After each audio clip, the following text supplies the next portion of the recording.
សួស្តីពុកម៉ែបងប្អូនទាំងអស់គ្នានេះមកទស្សនាពីចុះទឹកទន្លេដើម្បីទៅបបោះត្រីថ្ងៃបងប្អូនបឹងទន្លេសាបជាប់នៅខេត្តសៀមរាបបងប្អូនយើងចុះតាមមេជ្រៃទៅឥឡូវខ្ញុំថតទេសភាពឲ្យបងប្អូនទស្សនាតាមបែបធម្មជាតិ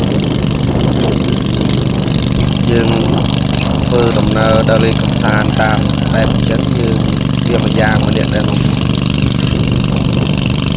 នៅស្ថិតទៅលើអ្នកដែលស្រឡាញ់បងប្អូនបើយើងមិនស្រឡាញ់គឺយើងមិនអាចទៅបានអានឹងជាទេសភាពបងប្អូនដល់ឆ្លាស់មុខឆ្លាស់មាត់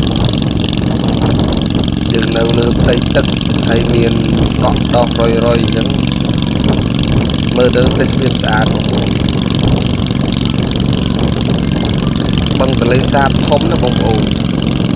ហើយក៏សម្បូរត្រីដែរនេះការធ្វើដំណើររបស់ខ្ញុំបងប្អូនអាចទស្សនាបាន